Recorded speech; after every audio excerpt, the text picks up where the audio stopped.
Okay, looks like the number has slowed, so I'm going to go ahead and get started. Um, Good afternoon, everybody, or morning, depending on your location. We were talking earlier that we've got people all across the country joining us today.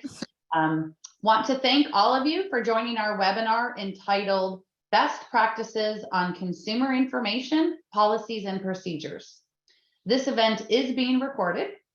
I'm Bridget McGuire, the Vice President of Operations for FA Solutions, and joining me today are four fantastic individuals with a depth of regulatory experience. Let me take a moment to introduce each of our panelists.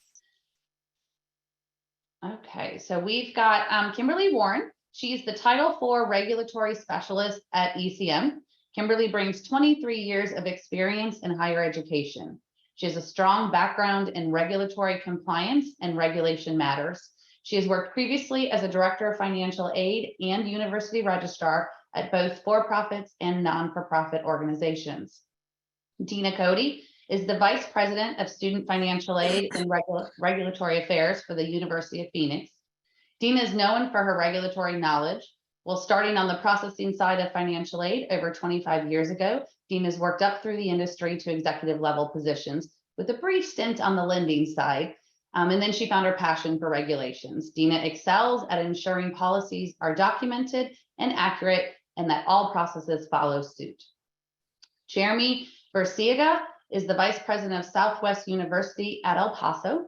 With over 15 years of experience, Jeremy has established himself as in the academic realm, ranging from faculty to academic dean. He specializes in accreditation and compliance for educational systems with numerous accrediting agencies at the state and national level.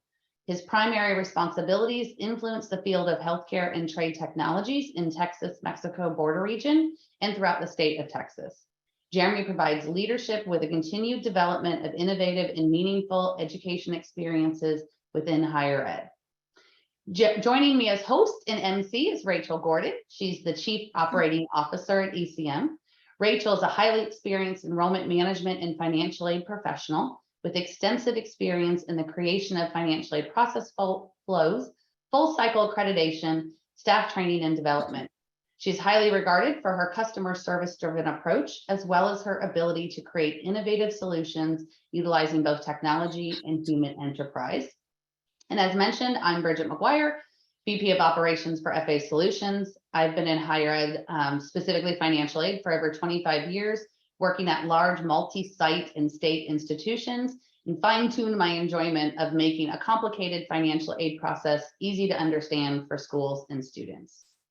I want to thank you all for joining the session today, sponsored by both FA Solutions and ECM. Both companies provide a wealth of services related to financial aid processing and support services, including staffing and student call center services. Both companies provide flexible, innovative solutions to help schools and students be successful. Let's go ahead and dive right into best practices on consumer information and policy and procedures. Kimberly will be delivering the majority of the presentation with input from the panelists. We will answer questions at the end from the attendees, but feel free to post your questions in the Q&A session anytime throughout the session. We are covering a lot of information. So we will answer as many questions as time allows at the end. And with that, I'm going to turn it over to Kim. Thank you, Bridget. Let's review the agenda. Today, we're going to have an overview of consumer information, general financial aid disclosure information, policies and procedure information, and give you some compliance resources and tools. So let's start with consumer information. First, we're going to talk about the ability of information. Each year, a school must distribute to all enrolled students a notice of availability of information it must provide, such as general disclosures for enrolled or prospective students, the annual security report and annual fire safety, and if applicable for your school, information on the athletic program participation rates, also FERPA information. Continuing, the notice must list a briefly describe the information and tell students how to obtain it. It also must be provided on an individual basis through an appropriate mailing or publication, including direct mailing through the United States Postal, campus mail, or electronic mail. Also note that posting it on the internet or intranet website does not constitute a notice. Keep that in mind. Financial assistance available to students.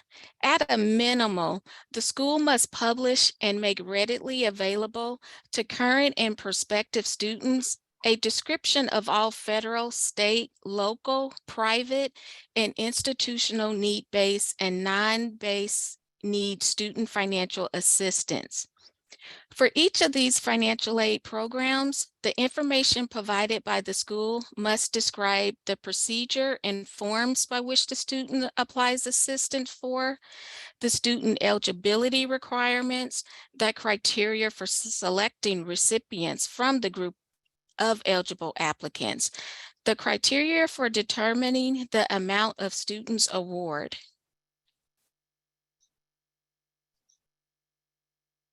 Also, general conditions and terms applicable for employment provided to students as part of their financial aid assistance package, such as federal work study, the terms and conditions of loans students receive under the direct loan program, the exit counseling information the schools provides and collects, and we're going to describe this further in some upcoming slides.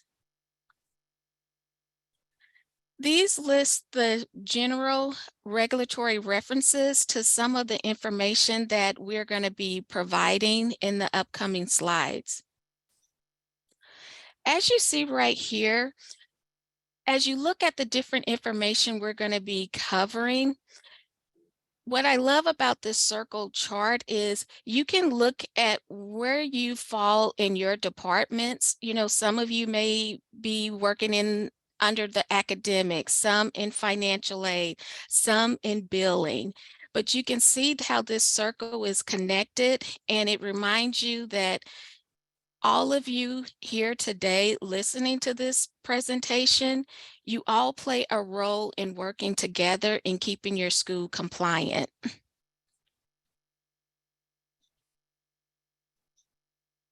So let's look at academic programs. Within academic programs, you want to make sure that you are listing the programs offered by your school. You are also listing the laboratory.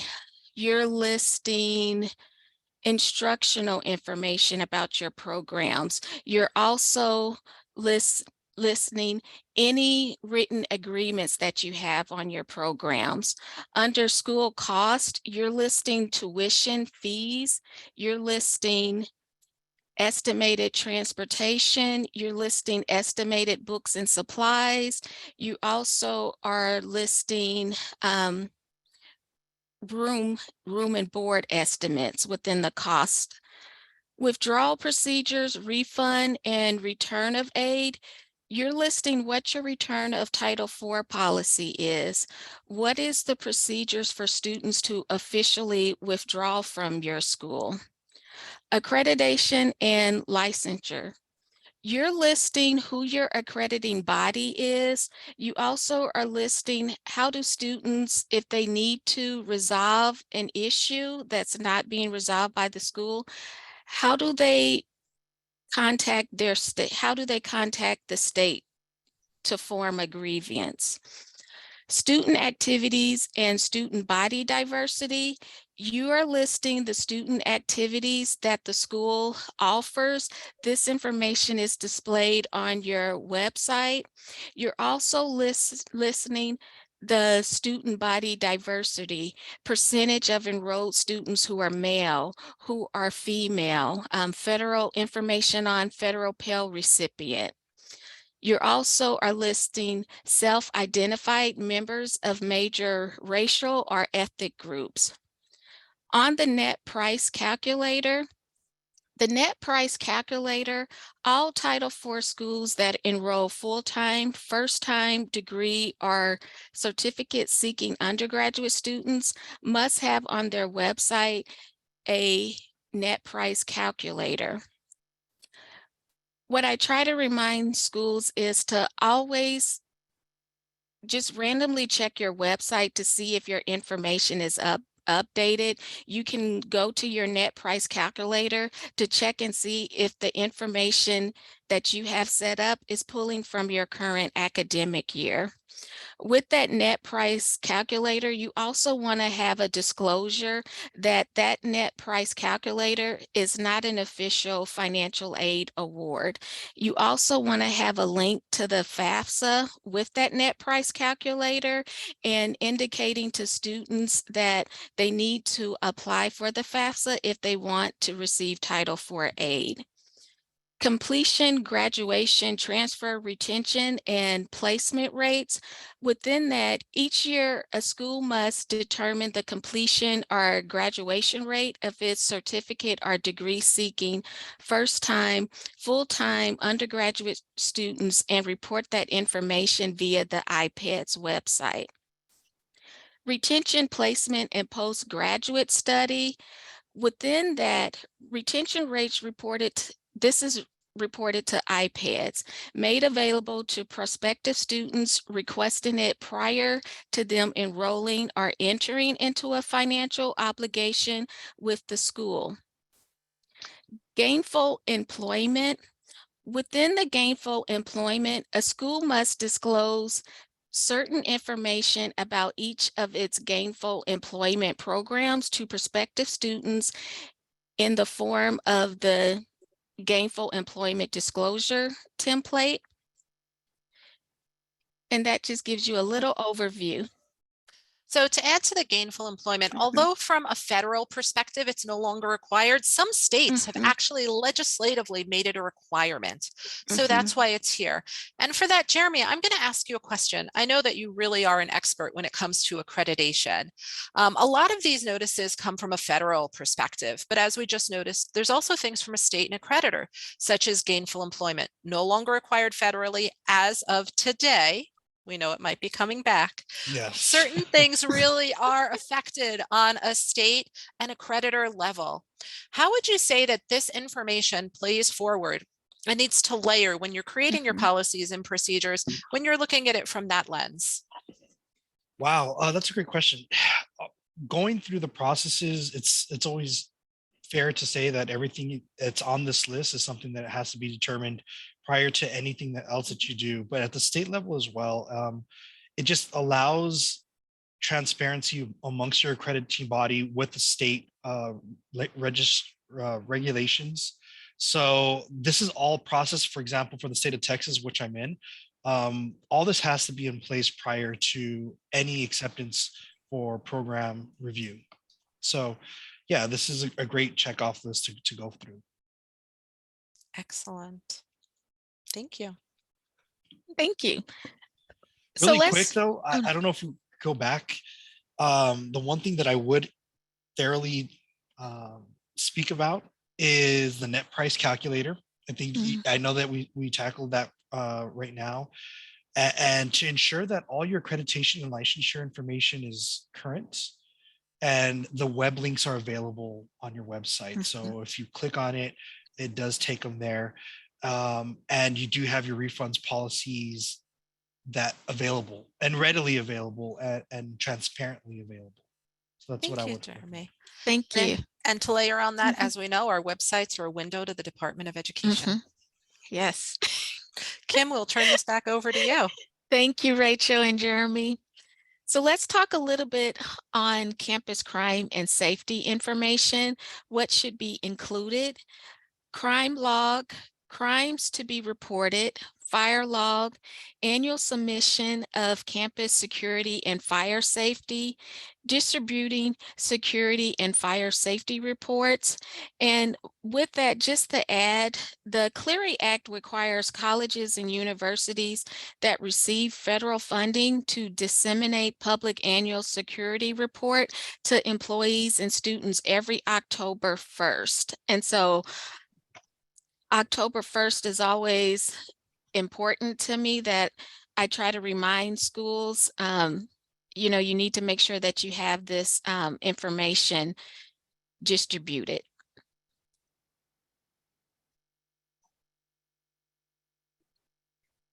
Drug and alcohol abuse prevention. You want to make sure that you have a drug and alcohol abuse preventive programs. How are you distributing the materials? You have a drug-free workplace policy established. And if I might layer, for some of the smaller schools, it's important just to have outlined resources for your students. You might not have somebody on your staff, but you need to have the availability of information of those who can support your students and outline those in your policies and procedures. Yes. Loan counseling. Policies pertain to entrance counseling, exit counseling, counseling methods. You want to make sure that students know that, okay, if I'm a first-time borrower, I need to complete entrance counseling before the funds can be dispersed. Exit counseling, if a student withdraws or drop below halftime status, how do they complete exit counseling? What methods are you using? Are you referring students to go to student-aid.gov for counseling? If you participate in Teach Grant, there's counseling around there. Also, private education loans. What information are you providing the students about the counseling? And let's look at one of my favorites, eligibility and certification approval report, ECAR updates. The PPA is the program participation agreement. And this is required for schools to participate in federal student aid programs. The e-app is the electronic application for approval to participate in the federal student aid programs. And this is the electronic application process. The e-CAR is the eligibility and certification approved record, and it shows the school's specific information that they are approved by the Department of Ed. And how you're submitting the updates is through the e-app website.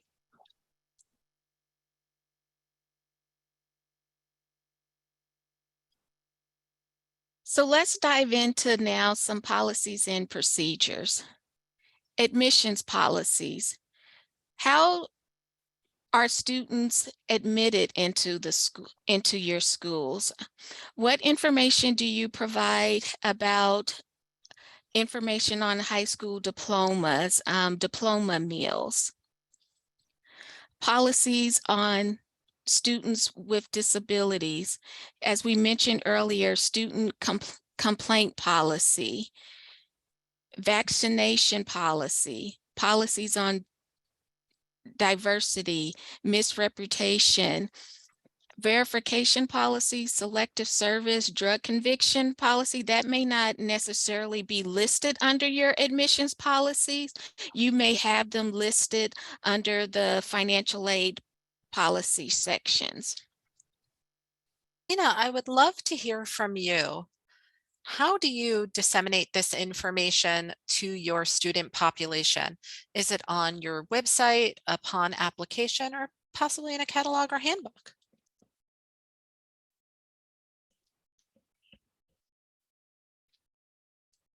Oh, I think you're on mute.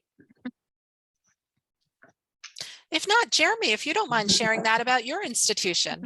Yeah, I actually raised my hand because I don't know if she went through, but yes, student handbooks, again, student handbooks, admissions, brochures, anything that's available to students upon that processing, during orientation processing as well, both online, both residential.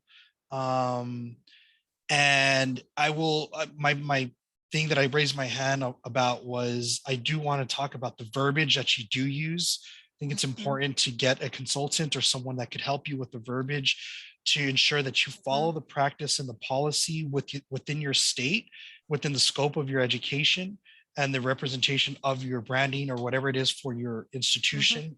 If it's private, for profit, not for profit, I think all of these things need to go in, and depending on the program as well. You know, there's programs that require a background check or drug conviction policies, and there's some that don't.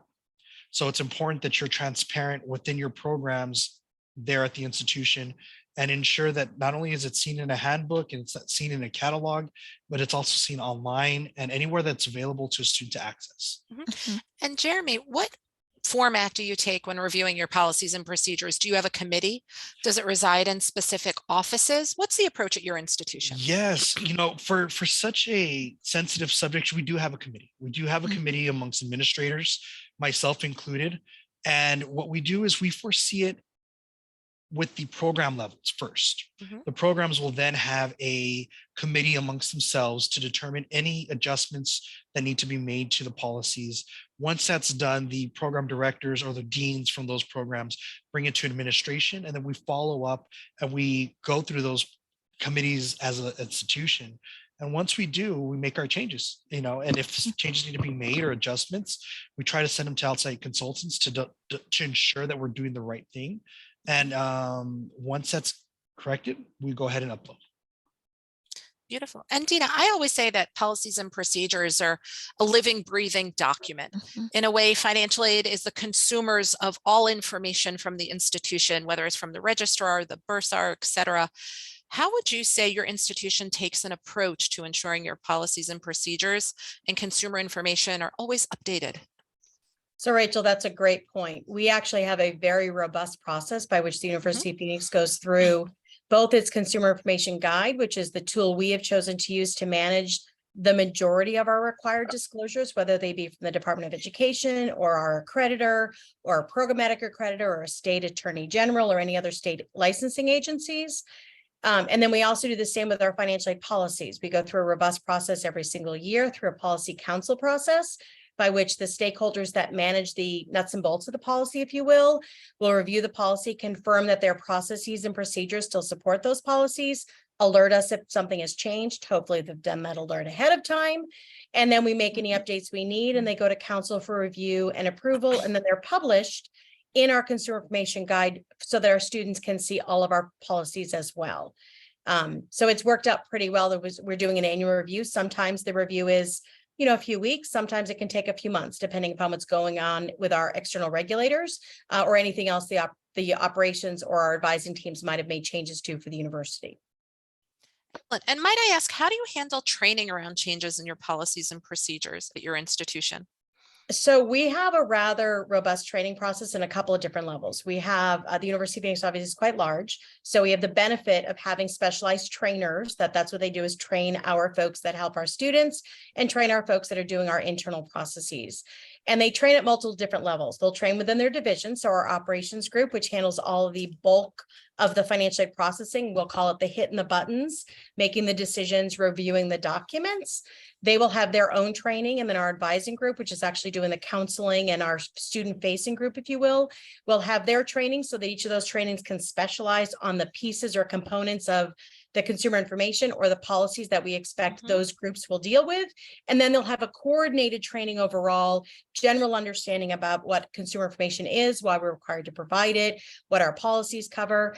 And then we have a third level of defense, I'll call it, which is our ethics and compliance group, which then does an annual acknowledgement form to all employees and staff that they understand where our consumer information is and where our policies are. So it's a rather multi-pronged approach. Beautiful. And Bridget, I'm going to give this one to you. As you know, we work with many smaller institutions aside from just the larger ones we work with. How would you say the approach of some of the schools who work with FA solutions might be where they don't have that level of resources? Sure. So one of the things we do is start with what they might have, which sometimes is nothing documented, and work with them to help develop their policies and procedures. So whether it's reading something they have and helping to supplement it, or giving them the guidance and the support to create their own, either way. And we find everything in between. So it really is what you guys were just saying, making sure that it's documented and making sure that you're following what's documented is just as important. Beautiful. Okay. Next slide. And please feel free if you have any questions to post it, and we'll be sure to ask them all to our panelists at the end. I think we missed satisfactory academic progress there at the end, but very, very important policy. Yes. Again, one that layers in the importance of how financial aid, we are the consumers of all information on our campuses, and the information we disseminate is consumed by all, if not most, of the outside offices. Yes. Okay, let's talk about financial aid policies. What are your policies centered around? How is financial aid awarded? Oh, sorry. Oh, you're fine. How is financial aid dispersed to students? What are loan repayment information for the direct loans? And as we talked about before, net price calculator. How do students apply for financial aid? Do your school have a application form that you require students to fill out in addition to the FAFSA form? Also, what are some frequently asked questions that you typically receive that you can post for students? You know, such as one example would be, what is your school code? One thing that we frequently have is schools that come to us and say, I'm about to go through a program review. Can we take a look at my policies and procedures? If there's any recommendation that you take forth from this presentation today, it's to review on a continual basis, not only when you have to, and to ensure that you are doing what you state you're doing in your policies. Deana, how would you say that you go about that at your institution? So as I described earlier, we actually make that an annual process, Rachel, regardless of whether or not any regulations have changed with the Department of Education or any of the state grant programs we participate with. We go through a full review of each of our policies, each of our student-facing policies, confirm that that is the university's still processing structure, if you will. Oftentimes, as we know, there's some regulations which are black and white. You must do something in a certain manner at a certain time in a certain way. Then there's a lot of gray. It's really about how you're doing it and making sure, as you indicated, Rachel, we say what we do and we do what we say. The Department of Ed will come in and schools will be at risk of not only just not doing what's required, but not doing what they're saying they're doing. So we really look at it to make sure we're covering both sides of that coin. And we do an annual process every single, prior to each federal award year processing beginning. We pull every single policy, we review them. My team, regulatory team, reviews them. We provide them to the operations group and our advising teams and other stakeholders as relevant. For example, our enrollment reporting policy goes to our registrar's office, right? Financial aid folks don't typically do that. And they confirm that their procedures and their processes and their protocols support what we say we're doing. And if they've made changes, then we incorporate that within our policy. Excellent. Really quick though, it's always ask, like Bridget said, I think it's important to ask those that are experts in it as well. That's always a thing that I would highly encourage. Beautiful. Yeah, I cannot second that anymore, Jeremy, right? I am very good at what I do. I am not good at what I don't do.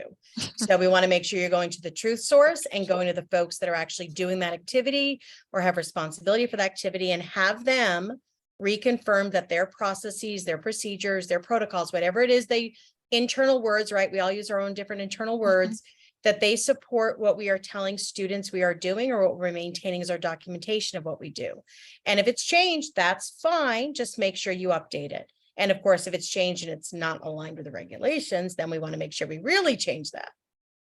And one more very important thing I'll notate is always place an effective date anytime you're changing a policy and procedure. The revised date is very important, and hold on to the copy of the prior. You will be held to the accountability of each version thereof in the date range it was valid. Great point. Okay, next slide, please. Okay, let's look at general policies and procedures. FERPA policy, health and safety exemption requirement, timely warning, emergency notification, emergency preparedness, policy of information technology, copyright policy, information for crime victims, citizenship and residency policy, campus dine policy, 1098T policy, Constitution Day, and one we left off is voter registration. And these are all super important. And Jeremy, how do you disseminate this information at your institution? There's various ways, policies and procedures. We have all these located campus wide for a lot of things. For example, for Constitution Day, voter registration information. We do that on our LMS systems, provide a lot of this stuff online to the students, making sure that they're aware of it. FERPA, all those go into institutional catalogs, anything that's student accessibility, online handbooks, all that information is all available there too.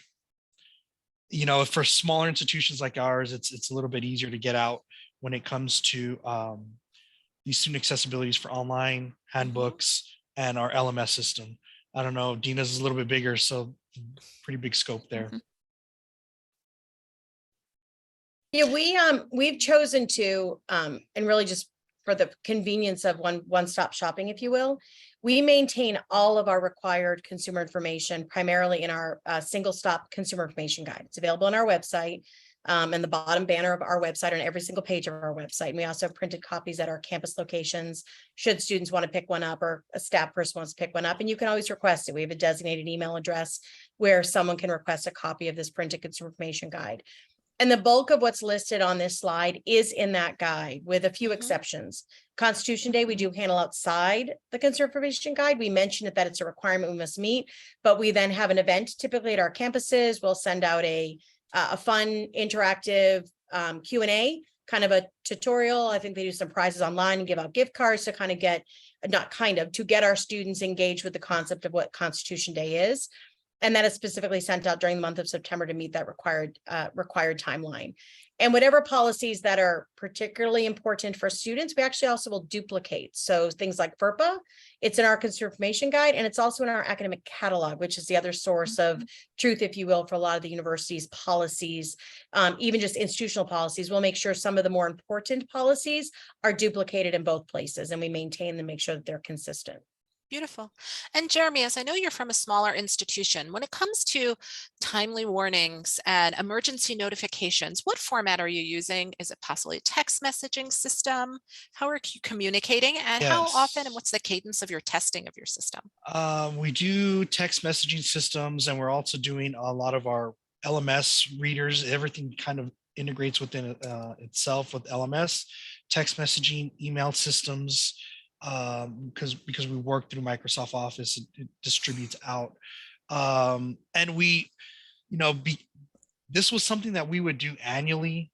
And now, because of the circumstances of what's going on frequently in America and different situations, we try to get these out at least, twice a year, 2-3 times a year, depending on our student enrollment, just so that they're aware of the processes of what we have in place. Beautiful.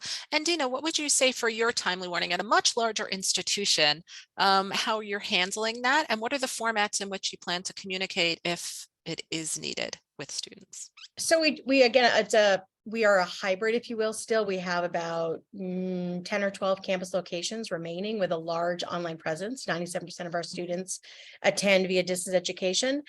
We do have the benefit of having a security department or division within the university, and they handle all of the security at our campuses. So they do maintain email, text messaging, phone alerts, email alerts, everything you can think of. But we also, beyond just the immediate what's going on the campus, we have a rather robust emergency notification process across the country. So for example, we just had Hurricane Ian, which blew through Florida. We have a large number of students that are in Florida. So we've maintained notification of them ahead of time, provided them emergency contact information to us if we can be assistance. We monitor all the weather patterns and all the police reports and things that are going on within different large communities that we have a number of our students, so we can keep our students informed. And our security team does periodically testing, much like when I was a child, they do the TV, blue, this is just emergency test. They do that, every couple of months to just confirm. They ask students to go and make sure that their cell phone numbers are kept up to date. Of course, many people are changing their phone numbers frequently.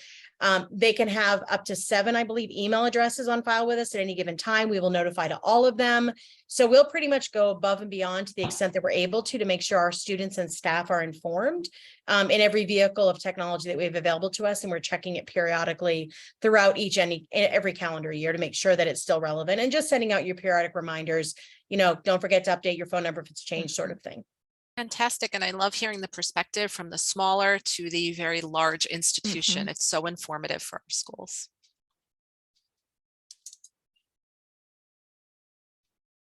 Okay, and now we're going to enter the Q&A session. We've received several, and please feel free to type more in the bottom as we're going through. We're going to try to answer all of these and really touch upon any areas in which you have questions or you'd like to have more details. Okay, first question, does ECM FA Solutions have the ability to build and provide a net price calculator for schools using schools' cost information? The Department of Ed puts out a free template. Some student information systems offer them as well. And if you have any questions regarding compliance and the information that's required, of course, we're here to assist you. Please feel free to send Bridget and myself an email, and we will support you in any way that's needed. Bridget, anything else to layer on that one? Nope, you've got it. All right, perfect. Next question. Drug and alcohol notifications. Does it have to be the only thing in the notification, or can it be combined with other information? Deana, how do you handle this at your school? The drug and alcohol policy. So we've chosen, actually handled by our ethics and compliance and HR human resources division. So they do provide that notice separately on their own schedule and felt that it was important to be standalone. There are some notices that we will combine, if you will, but that one we've chosen to keep separate. And Jeremy, how do you handle that at your institution? Separate documentation, but it goes applied into the initial packets that students receive and faculty, well, depending on HR where it's going to stand, but we try to do it integrated with one set policy because it's a lot smaller. I have always seen it held separately, just encompassed within the institution's policies and procedures. Next, does ECM FA Solutions have a template for policy and procedure? This is one thing that I will say. We are here to support you. We know all of the required information. We are writing policies and procedures all day, every day. ECM has been around for over 40 years, and this was one of the cornerstones of what we do. FA Solutions is magnificent at this as well. There are a lot of places that put out templates. This is one thing that I will say. Policies and procedures are individual to the institution. There's information that has to be encompassed in them. But with that, they have to be the items that you are doing that follow your programs, your structure, your accreditors, your state, as well as all the information that's required from a federal perspective.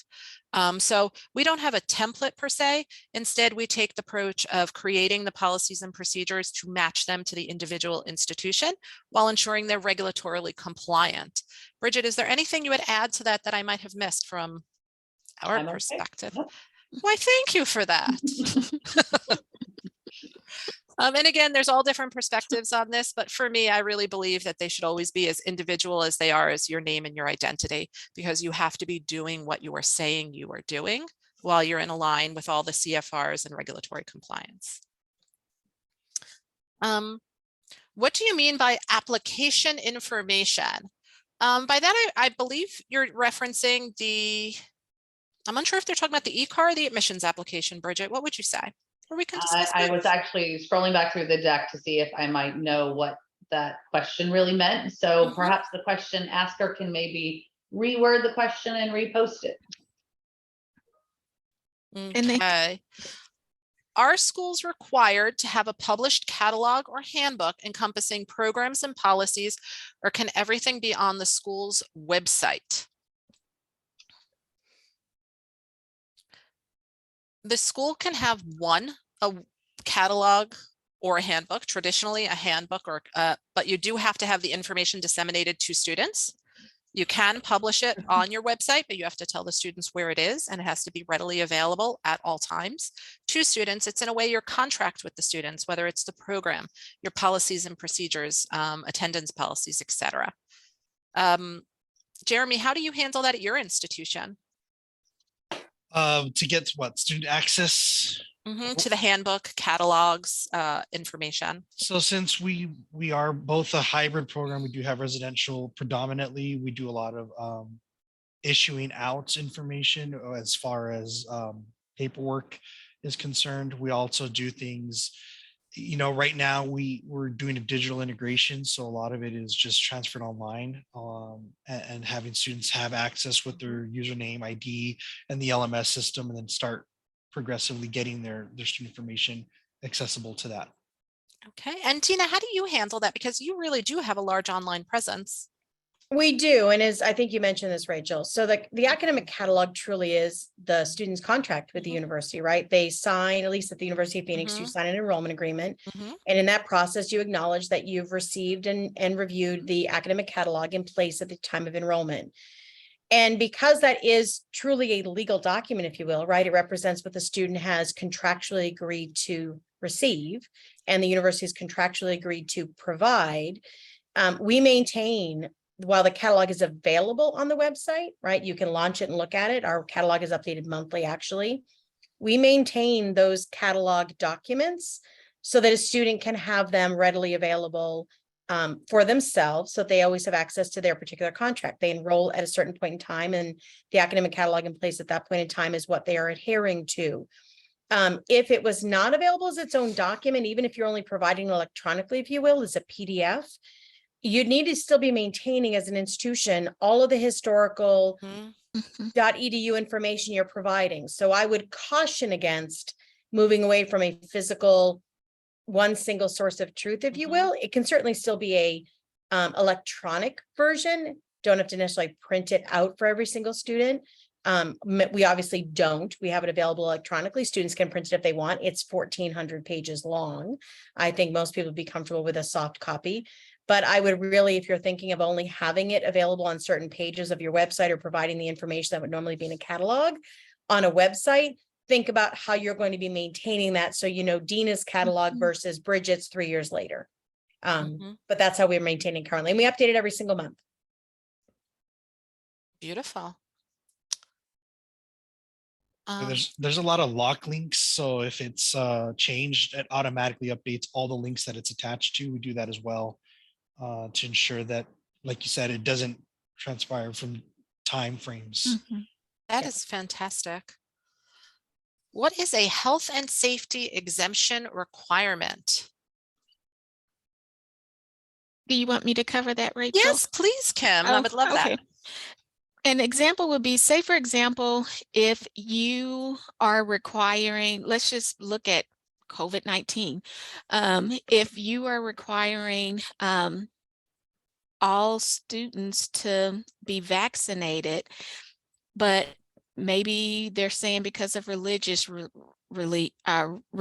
reasons, or what do you have in place of what are you qualifying as exempt? And some schools may have, as they're looking at all of this, they may have their legal team also invested in this, determining what exactly, if you're requiring vaccination, if you're requiring, like, say, for example, if some of you have on-campus housing, and within on-campus housing, you're requiring certain vaccination, what are you saying could be exempt? And usually your legal department is involved in this also.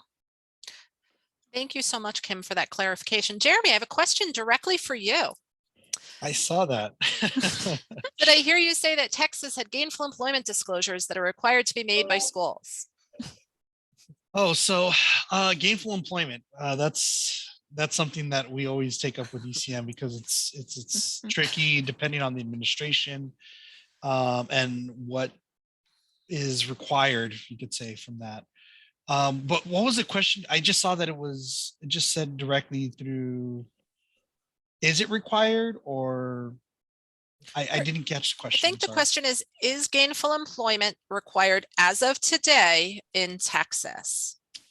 As of today, what I do is I like to keep mine up. I've been told to take it down as well. As of today, my understanding is it's not, but I could confirm with my team for that. Excellent. And whomever the question was, we're happy to get back to you as Jeremy looks into that. It's actually not. Oh, there you go. Yeah. Certain states do have requirements. And again, that's from a state level, but from a federal perspective, as of today, there's not gainful employment, although they are looking into it again, but we don't know in what format or what the reporting requirements will be as of yet. More to come. They'll change with the whatever administration's out there right now. Okay. Any other questions? Okay, I have one more that came in. For the net price calculator, it was mentioned that it should be included in the same page as the calculation results and that it's not an official offer. Well, that is accurate. What comes out of your net price calculator is the most rudimentary possibility of what a student might be eligible for if they complete their FAFSA. We highly recommend that students do complete their FAFSA so that we could see what they truly are eligible for. And you should have the link there on the page. All the appropriate verbiage from a federal perspective comes through with the links from the department's net price calculator. Jeremy, where do you house your NPC on your school's website? Under consumer information, there's financial aid information. It's somewhere around there. I have to check. Excellent. Okay. All right. Give it another question. Okay, I don't think we have any additional questions at the moment. Wanted to take a moment and ask the panelists if there was anything else that you wanted to add while we were going through the slides or that you've since thought about during the questions. Deana, going to you first, is there anything additional that you wanted to ask that we have or share that we haven't asked you yet? No, again, I mean, I can't reinforce more. Some of the best practices we've learned is having one consolidated resource. It actually saves, it may be worth the time invested initially because it becomes one truth source, if you will, that you can easily go to each year and maintain. I cannot encourage strongly enough the revisiting of all of your policies and your consumer information at least once annually. Even if you're making no updates, reading, refreshing, making sure it's exactly saying what you're doing. We have had colleagues, and I've experienced it myself, where you will have a potential concern in an audit or a program review if you are not doing what you say or not saying what you do, even if what you're doing is aligned with what the requirements would allow, but you're saying you're doing something different, the department sees that just as problematic. So really make this a annual event, if you will, like filing your taxes. No one really loves doing it, but doing it is necessary to protect everyone else. So I cannot encourage that more.